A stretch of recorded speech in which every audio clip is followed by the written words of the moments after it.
Okay.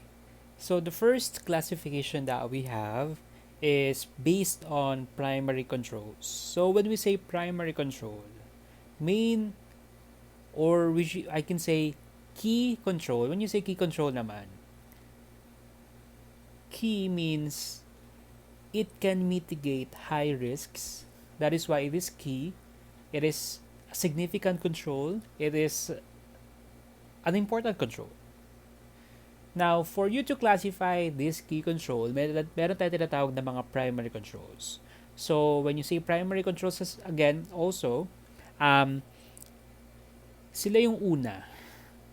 Sila yung first control that can mitigate yung na-identify mong risks.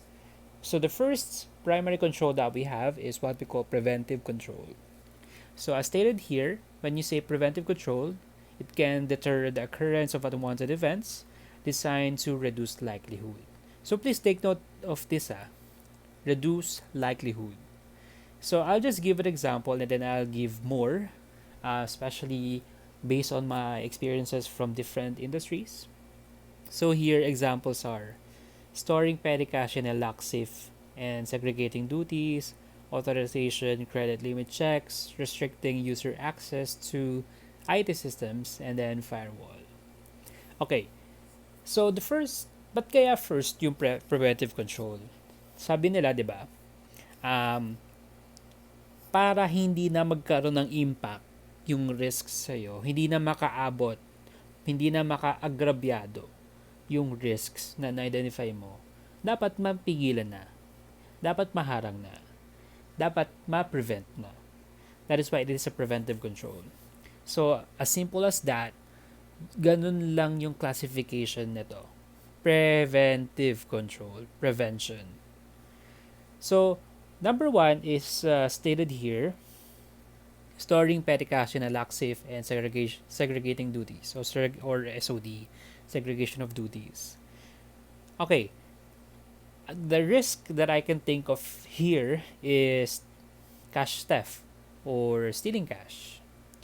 Siyempre, para hindi manakaw yung petty cash mo, example, if you're under a retail store or retail, for you to ensure that there will be no theft of cash or stealing of cash, dapat you ensure na yung petty cash mo may lock or may tawag dito, cash safe. I think yun nga tayong tawag nila. So, may lock or naka-cashier box ka. So, given that, it is designed to reduce yung likelihood. So, bago pa mangyari yung nakawan, naharang na siya simply because it is locked and no one can access that. Especially if that drawer or cash safe box has a lock code or may key. So, dalawa, may lock code na may key pa. Ganon ka preventive yun na-identify mong control. So, given that, it prevents yung risk mo because of this control. Next one, authorization credit limit checks. So, siguro pinaka-best example ko rito, I assume naman maybe you have a credit card with you or maybe credit card of your mom that you have used to. 'Di ba yung credit card may mga limit 'yan.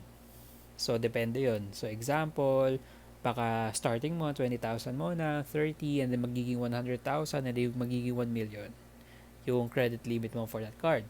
Now, once you have reached the limit, tendency you cannot use the card anymore. So, it will, kumagat, ang tawag nila doon, magde-decline. Magde-decline yung card mo kasi nga, wala nang laman. Aside from the credit card, if you have a debit card, diba pag debit card, it's just a repository of your cash. So, therefore, if wala ka ng pera, most likely, hindi nagagana yung debit card mo to use for other transactions. There. So, ang risk nun is overspending for the credit card or the debit card since may limit ka. So, therefore, napipigilan yung overspending mo na risks. Next one, restricting user access to IT systems. As you can see, or if you are working now, may mga tinatawag tayo mga access. May depende yun sa level, um, depende sa level, sa rank mo, depende rin sa department, at depende rin sa role mo. So, meron tayong tinatawag na super access, meron namang standard access lang, meron namang for managerial access, and so on. Now, it talks about here user access to IT systems. As you can see, not people or not all people, well, supposedly dapat naman talaga wala, not all can access IT systems. Otherwise, there might be implications of other risks that we have. So example, if you are part of the operations wherein ikaw yung nagkakonduct ng um, maybe ikaw yung operations, ikaw yung sales. You are part of the sales department wherein ikaw yung nagdadala ng client to your company or to the company. Imagine if you also have access to the IT. So you can do things like pwede mong taasan yung value nung pinasok mong client or pwede mong galawin yung database ng company and so on. So before that happened, yung hacking and then getting information that you don't need to or you don't have to, dapat i-restrict na yung mga user access natin. And then lastly, example here is a firewall. Maybe you're familiar with this, especially if you're using a desktop or laptop. If there's a firewall, it prevents it from unauthorized access. Most likely, pag may mga virus. Yun. Okay, I'll give example naman based on my experiences para mas malinaw and mas madali siyang maintindihan.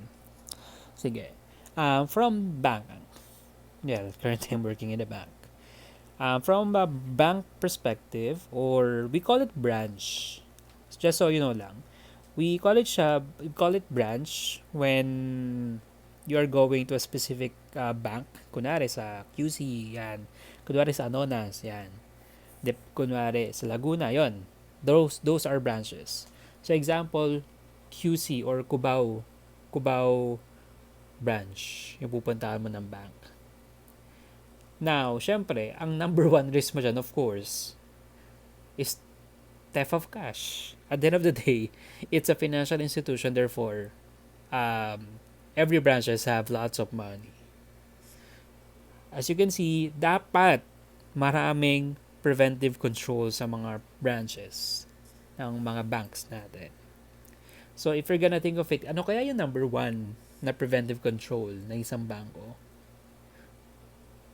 If you are preventing yung risk of theft of cash, or siguro sabihin natin ano na lang, hold up, or bank robbery, you call it. If you're watching ano to,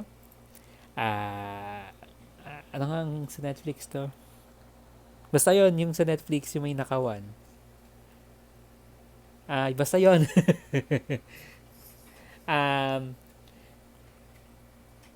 Ano kaya yung number one na preventive control mo doon?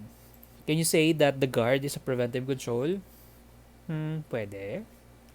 Can you say that the doors, the gates are preventive control? Yes. Kaya nga may lock yung mga pito ng banks, diba? And as you can see, bago ka makapasok ng bangko, the guard will check first your items, and then the guard will ask first what are you going to do inside the bank. And then another guard ng guard sa bank, 'di ba, may guard sa labas at may guard pa sa loob. Pansin niyo 'yun, laging dalawang guard. So, guard sa labas will ask you certain information, and then if the guard says, okay, sige, the guard inside the bank, kumbaga, ginagamit nila, tinatap nila. So, the guard inside the bank will open yung door. So, as you can see, may preventive control doon si guard. Tapos, preventive control din yung pinto. Okay. So, assumption nakapasok ka na.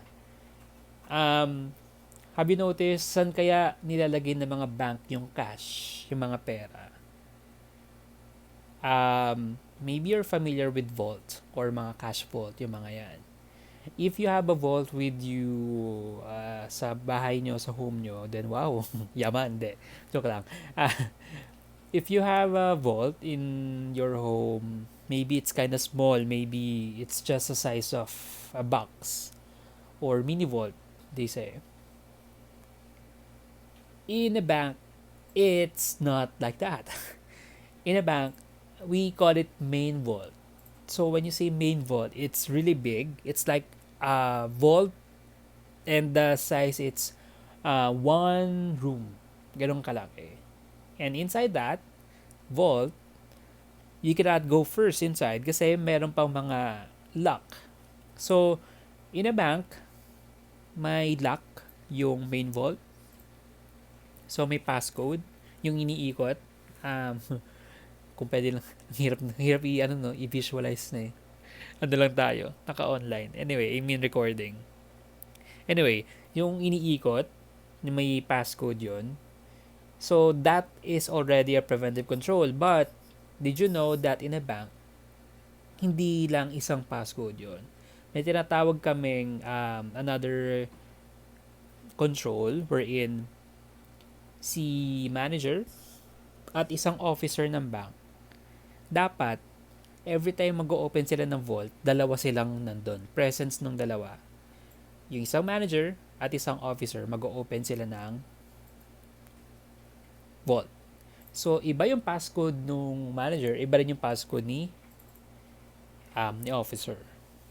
So, therefore, for you to go inside that vault, kailangan makuha mo muna yung passcode ni manager at ni officer. Okay, so assumption nakapasok ka na. Fine. Aside from the main vault, meron pa tayong tinatawag na cash vault.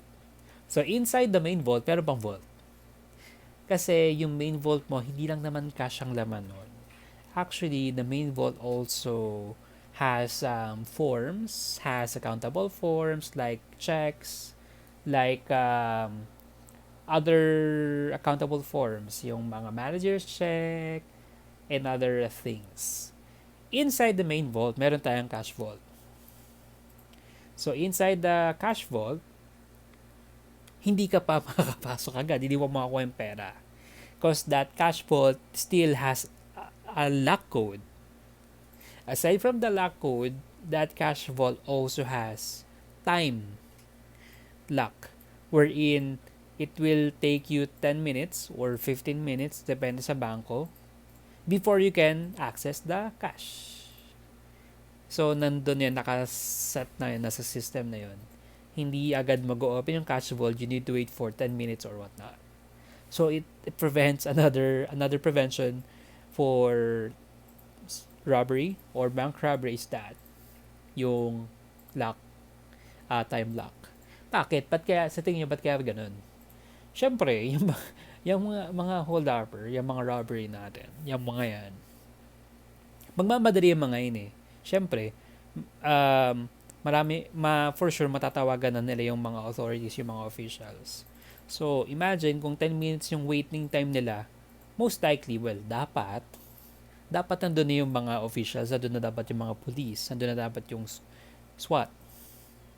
So, the 10-minute is, for them, is a grace period to access yung para makapasok na yung police or other officials, they say. Yon. So, yun muna for preventive controls. Actually, madami pa to. Marami pang controls with the inside the bank.